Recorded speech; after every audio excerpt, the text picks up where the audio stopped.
এতিয়া বহুত মানুহে অৰুণোদয়ৰ বাবেও গাঁওবুঢ়াৰ চাৰ্টিফিকেট বিচাৰি আছে মই আপোনালোকক এটাই কথা কৈছো যে অৰুণোদয়ৰ কাৰণে গাঁওবুঢ়া মৌজাদাৰৰ কোনো চাৰ্টিফিকেট নালাগে মাত্ৰ ৰেচন কাৰ্ডখন দেখুৱালেই হ'ব ফাইনেলি বন্ধুসকল আজিৰ দিনটোতে অৰুণোদয় আঁচনিৰ ওপৰত অসম চৰকাৰৰ ফালৰ পৰা আহি পৰিছে এটা ভাল খবৰ তো বিশেষকৈ আপোনালোক যিসকল মহিলাই এতিয়ালৈকে অৰুণোদয় আঁচনি আপোনালোকে লাভ কৰা নাই যদিও আপোনালোকে এপ্লাই কৰিছিলে যদি এতিয়ালৈকে পোৱা নাই বা যিসকলে আপোনালোকে এপ্লাই কৰা নাই তো বৰ্তমান সেই চৰকাৰে ফৰ্মবোৰ মুকলি কৰিছে তো বন্ধুসকল আপোনালোকে সেই ফৰ্মখন ক'ৰ পৰা লাভ কৰিব তো আপোনালোকে ফৰ্মখন এপ্লাই কৰিব হ'লে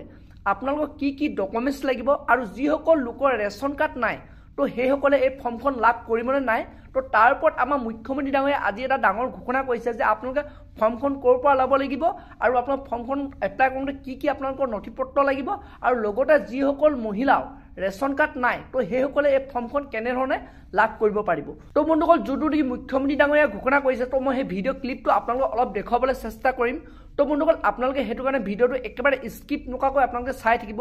আৰু বন্ধুসকল আপোনালোকে যদি মোৰ চেনেলটোত নতুনকৈ ভিজিট কৰিছে চেনেলটো লাইক এটা কৰিব পাৰিলে ছাবস্ক্ৰাইব এটা কৰিব তো বন্ধুসকল এতিয়া আপোনালোকক মই দেখুৱাই আছোঁ যে যোনটো নেকি মুখ্যমন্ত্ৰী ডাঙৰীয়াই যোৱাকালি ঘোষণা কৰিলে যে অৰুণোদয় আঁচনি বৰ্তমান ফৰ্ম বিতৰণ কৰি থকা হৈছে আৰু এপ্লাই কৰিব হ'লে আপোনাক কি নথিপত্ৰ লাগিব আৰু লগতে যিসকলৰ ৰেচন কাৰ্ড নাই তো সেইসকলে ফৰ্মখন কেনেধৰণে লাভ কৰিব পাৰিব তো বন্ধুসকল বলক এতিয়া আপোনালোকক মই দেখুৱাই আছোঁ ৰেচন কাৰ্ডৰ ওপৰত কেইটামান কথা ক'ব খোজো ৰেচন কাৰ্ডখন পালে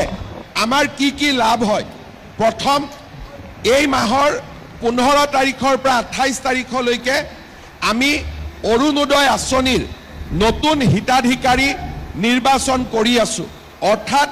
প্ৰত্যেক গাঁও সভা পাতিছো পুলিং বুথত আমি অৰুণোদয় বাবে হিতাধিকাৰীৰ আমি নিৰ্বাচন কৰিছো আৰু এইবাৰৰ নতুন নিয়ম মতে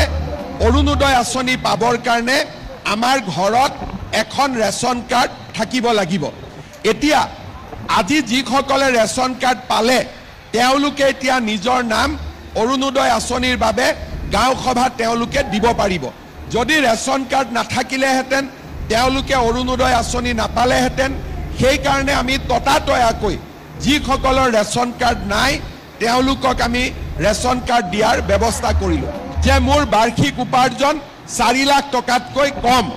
এতিয়া বহুত মানুহে অৰুণোদয়ৰ বাবেও গাঁওবুঢ়াৰ চাৰ্টিফিকেট বিচাৰি আছে মই আপোনালোকক এটাই কথা কৈছোঁ যে অৰুণোদয়ৰ কাৰণে গাঁওবুঢ়া মৌজাদাৰৰ কোনো চাৰ্টিফিকেট নালাগে মাত্ৰ ৰেচন কাৰ্ডখন দেখুৱালেই হ'ব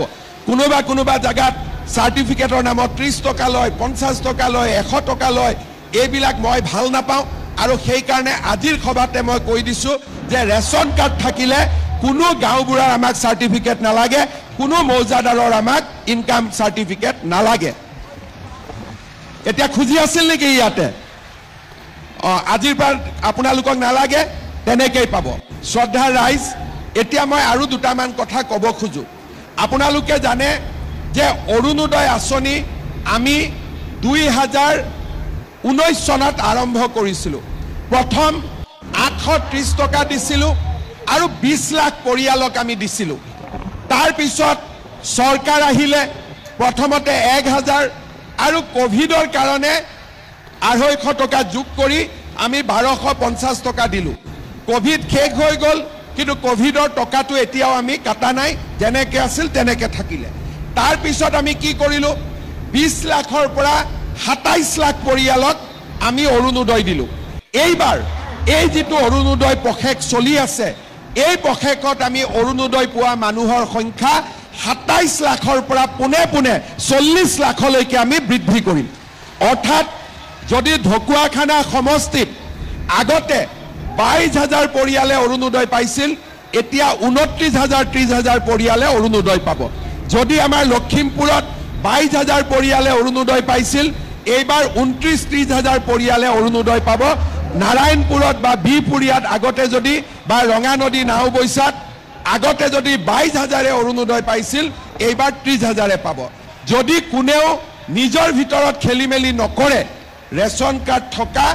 80 পৰা 85% পৰিয়ালে এইবাৰ অৰুণোদয় আঁচনি পাই যাব লাহে লাহে আপোনালোকে মোক আশীৰ্বাদ কৰি গৈ থাকিব আৰু আমি নতুন নতুন কাম কৰি কৰি গৈ থাকিম। বন্ধুসকল বৰ্তমান আপোনালোকে দেখিলে যে মুখ্যমন্ত্ৰী ডাঙৰীয়াই যোনটো নেকি ঘোষণা কৰিছে যে যিসকল মহিলাৰ লগত ৰেচন কাৰ্ড নাই তো সেইসকল মহিলাক আপোনালোকে অৰুণোদয় আঁচনি এপ্লাই কৰাৰ আগত আপোনালোকৰ ৰেচন কাৰ্ড প্ৰদান কৰা হ'ব, অৰ্থাৎ আপোনালোকে লাভ কৰিব। তো বন্ধুসকল আপোনালোকে সেইটো কাৰণে চিন্তা কৰিব নালাগে, তো আপোনালোকে 2 এদিন ৱেইট কৰক। আৰু বন্ধুসকল যিসকল লোকৰ অলৰেডি ৰেচন কাৰ্ড আছে তো সেইসকল লোকে আপোনালোক বেলেগ এপ্লাই কৰোঁতে কোনো আপোনালোক এনেধৰণৰ আপোনালোকৰ চাৰ্টিফিকেট দিব নালাগে, যেনেধৰণে ইনকম চাৰ্টিফিকেট হ'ল, আপোনালোক গাঁওবুঢ়া চাৰ্টিফিকেট কোনো আপোনালোকৰ প্ৰয়োজন নাই। তো আপোনালোকে অকল ৰেচন কাৰ্ডখন থাকিলে আপোনালোকে এইবাৰ অৰুণোদয় আঁচনিৰ কাৰণে আপোনালোকে আবেদন কৰিব পাৰিব। তো বন্ধুসকল এইটোৱে নতুনকৈ অৰুণোদয় আঁচনিৰ ওপৰত যোৱাকালি মুখ্যমন্ত্ৰী ডাঙৰীয়াই ঘোষণা কৰিলে। তো বন্ধুসকল আজি ভিডিঅ'টো ইমানেই আছিল। আপোনালোকে যদি আৰু এনেধৰণৰ খবৰবোৰ লাভ কৰিব বিচাৰে, এনেধৰণৰ ভিডিঅ'বোৰ যদি আপোনালোকে চাব বিচাৰে, চেনেলটো লাইক এটা কৰি থ'ব, পাৰিলে ছাবস্ক্ৰাইব এটা কৰি থ'ব, লগতে আপোনালোকে বেল আইকনটো অন কৰি থ'ব। যেতিয়া এনেধৰণৰ খবৰবোৰ আহি থাকিব তো প্ৰথমে আপোনালোকৰ মোবাইলত সেই ভিডিঅ'টো শ্ব' কৰিব। তো বন্ধুসকল আজি ভিডিঅ'টো ইমানতে ৰাখিছোঁ।